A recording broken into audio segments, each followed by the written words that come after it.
আসসালামু আলাইকুম গাইস, দেশ এবং দেশের বাইরে যে যেখান থেকে আমার ভিডিওটা দেখছেন, আশা করি সবাই ভালো আছেন, সুস্থ আছেন। পরিবার নিয়ে আলহামদুলিল্লাহ, আপনাদের দোয়ায় আমিও বেশ ভালো আছি। তো নতুন আরেকটা ভিডিও নিয়ে চলে আসলাম তোমাদের মাঝে। আশা করি ভিডিওটা অনেক বেশি ভালো লাগবে। শুরু থেকে শেষ পর্যন্ত অবশ্যই ভিডিওটা দেখে নেবে। আর ভাইয়ারা আপুরা আমার চ্যানেলটা সাবস্ক্রাইব করবে, লাইক কমেন্ট শেয়ার করবে, আমার পাশে থাকবে। তোমাদের একটা লাইক একটা কমেন্টে আমাকে অনেক দূর এগিয়ে নিয়ে যাবে, আর ভিডিও বানাইতে আমার খুব আগ্রহ জাগবে। আর যারা আমার চ্যানেলটা সাবস্ক্রাইব করে দিয়ে আমার পাশে থেকেছো তাদেরকে অসংখ্য ধন্যবাদ আমার পাশে থাকার জন্য। তো আমার সকাল সকাল রান্নাঘরে চলে আসলাম। তো দেখো, তোমাদের ভাইয়া একটা শোল মাছ নিয়ে আসছিল কালকে। তো ওই শোল মাছটা কাটাই নিয়ে আইছে, কারণ শোল মাছ কাটতে অনেক কষ্ট, পিছলা তাই। তো এখন আমি এটা ফুলকপি দিয়ে টমেটো দিয়ে রান্না করে নিব। তো একটু কষায়া উপর থেকে রেখে দিলাম, কারণ না বাজি নাই, তো এই কারণে ভেঙে যাবে তরকারির সাথে।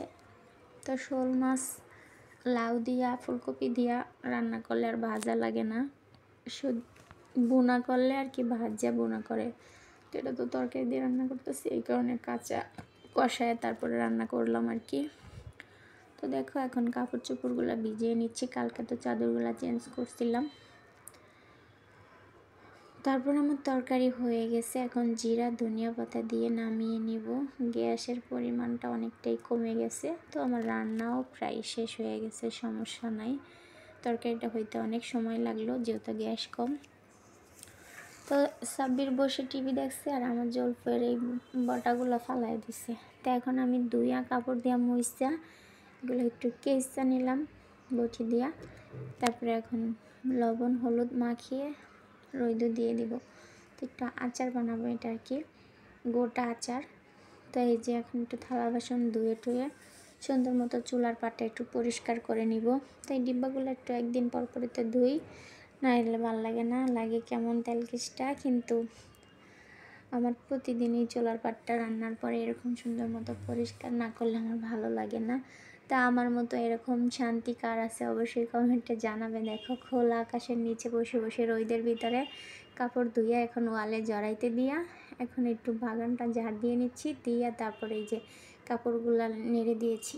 তো এখন আবার এই জগ ডালা বোতল এগুলো একটু সাবান দিয়ে মাইজা তারপরে বুড়াই নিলাম। তো আমার বোড়ানো হয়ে গেছে, এখন এই যে ডিব্বাটা মুছা নিতেছি।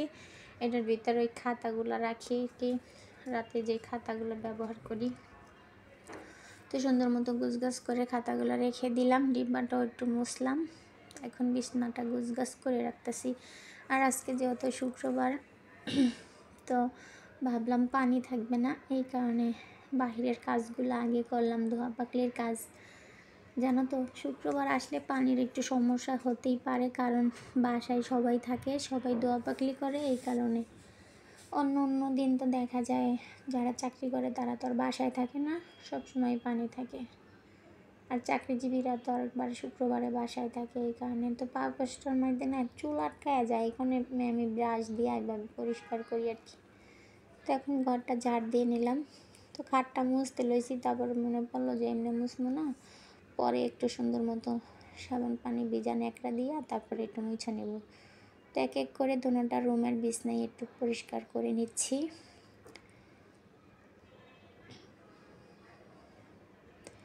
আর এখন একটু পরিষ্কার করে যাবো, একটু পরে এসে দেখবো এই রুমের বিছনায় ঠিক একই রকম, কারণ আমার ছেলে মেয়ে দুইটা এই রুমে সারা দিন থাকে, টিভি দেখে আর কি।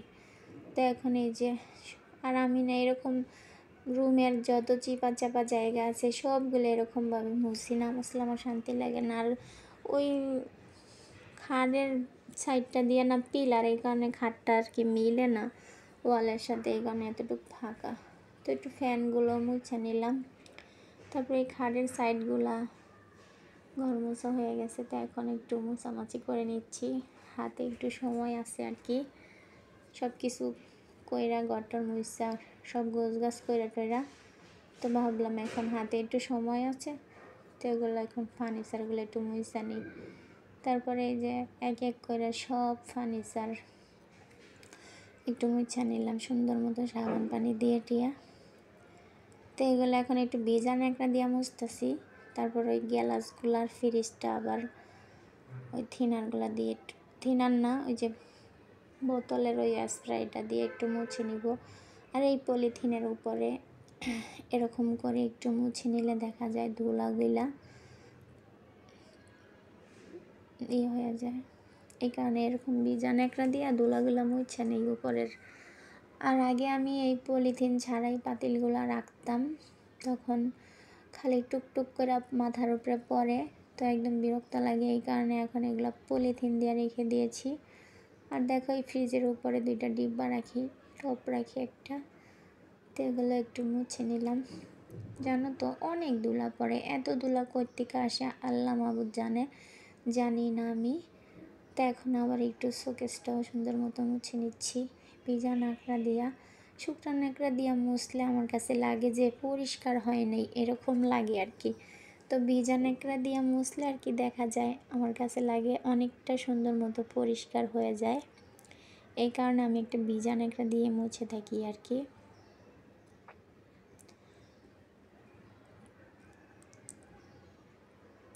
তো এই হাঁড়ি পাতিলগুলো আমি এখন পলিথিনে রাখি, তার কারণে একটু ভালোই হয়, এত বেশি একটা ময়লা হয় না, সুন্দর মতো আছে। আর এই র্যাকটা এত ময়লা হয়ে যায়। তারপরে সব রুমের ফার্নিচারগুলো মুছছে, এখন ভাবলাম আমার রুমটার ফার্নিচারগুলো একটু মুছে নেই, যেহেতু এখনও আজান দেয় নাই। তার কারণে আমি সব রুমের এক এক করে সুন্দর মতো বিছানা একটা দিয়ে মুছে তারপরে গোসল করতে চলে যাব।